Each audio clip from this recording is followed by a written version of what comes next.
Viewers welcome back in program जी doctor साहब हुण असीं अपने दर्शकों के जो मैसेज ने वो लवांगे साझे करांगे साडे कोल पहले सैगमेंट ते लखवीर रेंजर जी दा मैसेज है कहंदे ने कि वाहिगुरू जी अगू रंगड़ सॉरी मैं रेंजर बोलिया सॉरी उमर आफ्ताब लिखते ने डॉक्टर साहब और नीलम आप सॉरी अपनी सलामत रहो मेरे ख्याल उन्होंने लिखा ना नहीं आप ही तो लिखा नीलम सॉरी आप ही नीलम आप इज वेरी वेरी गुड सलामत रहो पाकिस्तान खालिस्तान जिंदाबाद बात सिंह सानी ने वाहिगुरू जी का खालसा वाहिगुरू जी की फतेह आप भी साबरी सानी ने डॉक्टर साहब and Neelam ji good evening from Paris thank you Sabri साहब ਤੁਹਾਨੂੰ ਵੀ जी तस्लीम बेग सानी लिखते हैं hi good evening all and आप भी साबरी सानी लिखते हैं डॉक्टर साहब फूलका सिंह ते खैरा ਉਹਨਾਂ ਦੇ ਜਿਹੜੇ ਚਿਹਰੇ ਨੇ ਉਹਦੇ ਬਾਰੇ ਤੁਹਾਡਾ ਕੀ ਖਿਆਲ ਹੈ ਅਸੀਂ ਆਲਰੇਡੀ डिस्कस कर चुके हैं जी महमूद मोहम्मद लिखते हैं अस्सलाम वालेकुम डॉक्टर साहब ग्रेट शो एंड मे अल्लाह ग्रांट जी बहुत शुक्रिया महमूद साहब जी इकबाल हसन साहब लिखते हैं we Punjabi are the funniest people on the earth कोई शक नहीं जिंदा दिली फिर उन्होंने message and happiness people on earth Shakir Abbasi Saleh, the Pakistan still has places named as Toba Tek Singh, Killa Gujjar Singh, Sacha Sauda and more और Toba Tek Singh district है ਹੁਣ जी और एक स्टेज ਦੇ ਉੱਤੇ ਇਹ ਕੋਸ਼ਿਸ਼ ਹੋਈ ਵੀ ਇਸ ਦਾ ਨਾਮ ਬਦਲਿਆ ਜਾਏ ਔਰ ਲੋਕਲ ਇਲਾਕੇ ਦੇ ਲੋਕਾਂ ਨੇ ਕਿਹਾ ਜੀ ਟੇਕ ਸਿੰਘ ਇੱਕ ਨੇਕ ਬੰਦਾ ਸੀ ਜਿਹੜਾ ਆਪਣੇ ਦੂਸਰੇ ਜਿਹੜਾ ਵਿਹਲਾ ਵਕਤ ਸੀ ਉਹਦੇ ਚ ਆ ਕੇ ਉਹ ਪਾਣੀ ਦੀਆਂ ਗਾਗਰਾਂ ਭਰ ਕੇ ਲਿਆ ਕੇ ਉਹਨੇ ਇਸ ਟੋਬੇ ਨੂੰ ਬਣਾਇਆ ਔਰ ਇਹ ਉਸ ਬੰਦੇ ਦੇ ਨਾਂ ਤੇ ਹੀ ਨਾਂ ਰਹੇਗਾ ਔਰ ਜਿਹੜੀ ਸਾਧੂ ਹਸਨ ਮੰਟੋ ਦੀ ਕਹਾਣੀ ਟੋਬਾ ਟੇਕ ਸਿੰਘ ਜਿਸ ਨੂੰ ਫਿਲਮਾਇਆ ਵੀ ਗਿਆ ਹੈ ਜਿਸ ਦੇ ਉੱਤੇ ਡਰਾਮੇ ਵੀ ਬਣੇ ਨੇ ਅਸਲ 'ਚ ਉਹ ਟੋਬਾ ਟੇਕ ਸਿੰਘ ਦਾ ਇੱਕ ਜਿਹੜਾ ਨੌਜਵਾਨ ਜਿਹੜਾ ਕਿ ਪਾਗਲਖਾਨੇ 'ਚ ਦਾਖਲ ਹੈ ਲਾਹੌਰ ਦੇ ਵਿੱਚ ਉਹ ਕਿਵੇਂ 47 ਦੀ ਵੰਡ ਨੂੰ ਸਾਰੇ ਪਾਗਲਖਾਨੇ ਦੇ ਪਾਗਲ ਕਿਵੇਂ ਬਿਹੇਵ ਕਰਦੇ ਨੇ उन्होंने वो सैटेयर किया है कि भी चंगे भले बंदे पागल हो गए पर पागलों च टोबा टेक सिंह जिहड़ा है बंदा है वो लिया जाता और सरहद के उत्ते आके उसकी मौत होंदी है वो जिहड़ी नो मैनस लैंड है उहदे च सो उहदे चो इंसानियत की गल है और इहदे कोई शक नहीं है कि अज भी पाकिस्तान दे विच साडी विरासत भी है जिन्होंने सांभिया होया है और बहुत सारी साडी हिस्टरी और लैगेसी सानू बाइंड टुगैदर करदी है बिल्कुल लखबीर रंगरसान फिर दोबारा लिखते हैं Toba Tek Singh drama was nicely played in TV channel long ago so ख्वाजा सराय और खुसरा इज शॉर्ट वर्ड फॉर किन्नर ठीक है क्योंकि उत्थे वो किन्नर इस्तेमाल करते हैं इधर लहंदे पंजाब च ख्वाजा सराय है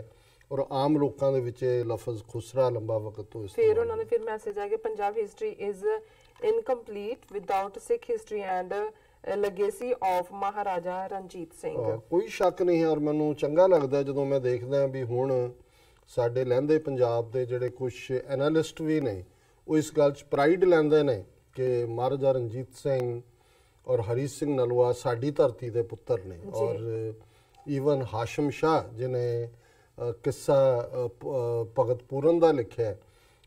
उस दे उत्ते भी क्योंकि वो भी गुजरांवाले दा रहण वाला सी और जदों तुसीं हाशिम शाह का किस्सा भगत पूरन देखते हो तो उहदे च वो पंजाबी नैशनलिज्म चो प्राइड लै रहा है सो ये मेरा ख्याल है साडी वो सांझ जिहड़ी है अज़लां तो बनी हुई है वक्ती तौर पर जरूर बिटरनेस हुई और ये रब ने जे रहमत की खालिस्तान होण दे विच आंदा और असीं उही हमसाए जिहड़े ने वो साडी वो सांझ जिहड़ी है हमेशा वाली है टिल इटरनिटी वाली है बिल्कुल और सा मक्खन सिंह नमोल कंप्लेन कर रहे हैं कि कहते यूट्यूब पे जो जड़ा चैनल चल रहा है साडा उत्ते आवाज़ जिहड़ी है घट है सो आबिद साबिर साले दे Punjab greater province is complete only with Sikhs and Muslim brotherhood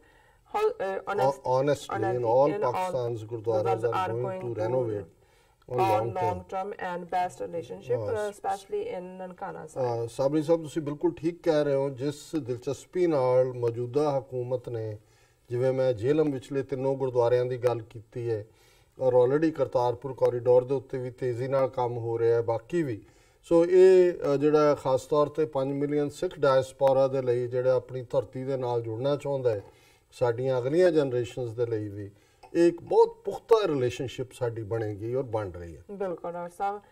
ਜਿਹਾਦ Muhammad ਨਟ ਸਾਲੇ ਦੇ ਨੇ ਪਾਕਿਸਤਾਨ ਜ਼ਿੰਦਾਬਾਦ ਖਾਲਸਾ ਜ਼ਿੰਦਾਬਾਦ ਲਿਖਿਆ ਇਹਨਾਂ ਨੇ। ਰਣਜੋਤ ਸਿੰਘ ਫਤਿਹ ਬੁਲਾਉਂਦੇ ਨੇ। ਆਬਿਦ ਸਾਬਰੀ ਸਾਨੂੰ ਫਿਰ ਕਹਿੰਦੇ ਨੇ ਕਿ ਖਾਲਸਾ ਜ਼ਿੰਦਾਬਾਦ, ਪਾਕਿਸਤਾਨ ਜ਼ਿੰਦਾਬਾਦ, ਕਸ਼ਮੀਰ ਜ਼ਿੰਦਾਬਾਦ। ਉਮਰ ਅਫਤਾਬ ਸਾਨੂੰ ਦੇ ਡਾਕਟਰ ਸਾਹਿਬ ਔਰ ਨੀਲਮ ਭੈਣ ਜੀ ਸਲਾਮਤ ਰਹਿਣ ਆਪ ਪਾਕਿਸਤਾਨ, ਖਾਲਸਾ ਜ਼ਿੰਦਾਬਾਦ। ਗੈਰੀ ਸੰਧੂ ਸਾਹਿਬ ਲਿਖਦੇ ਨੇ ਕਿ ਖਾਲਸਾ ਜ਼ਿੰਦਾਬਾਦ ਜੀ। ਗੈਰੀ ਸੰਧੂ ਫਿਰ ਲਿਖਦੇ ਨੇ I miss you doctor Sahib ji, not C you 3 ਡੇ ਅਗੋ। ਮੈਂ ਵੀ ਮਿਸ ਕਰਦਾ, ਮੇਰੇ ਲਈ ਵੀ ਦਿਨ ਆਮ ਵਾਂਗ ਨਹੀਂ ਹੁੰਦਾ ਜਦੋਂ ਮੈਂ ਤੁਹਾਡੇ ਨਾਲ ਨਹੀਂ ਜੁੜਦਾ ਹੁੰਦਾ। ਐਸ ਇਹਨਾਂ ਨੇ ਨਾ ਮਤਲਬ ਲਿਖਿਆ ਹੈ ਬਟ ਪਿਛਲੇ ਮੈਸੇਜ ਤੇ ਇਹਨਾਂ ਦਾ ਨਾਮ ਹੈਗਾ ਸੈਮ।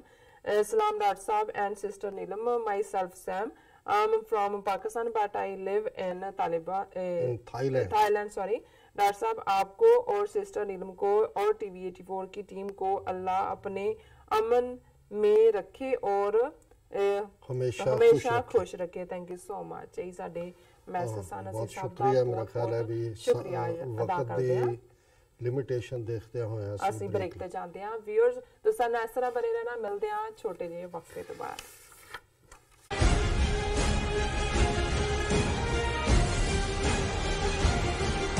ਕੀ ਤੁਸੀਂ ਆਪਣੇ ਟੈਕਸਿਸ ਨੂੰ ਲੈ ਕੇ ਚਿੰਤਤ ਹੋ? ਤੁਸੀਂ ਆਪਣੀ ਕਮਾਈ ਲਈ ਮਿਹਨਤ ਕਰਦੇ ਹੋ, ਭਾਵੇਂ ਤੁਸੀਂ ਨੌਕਰੀ ਵਿੱਚ ਹੋਵੋ ਜਾਂ ਆਪਣਾ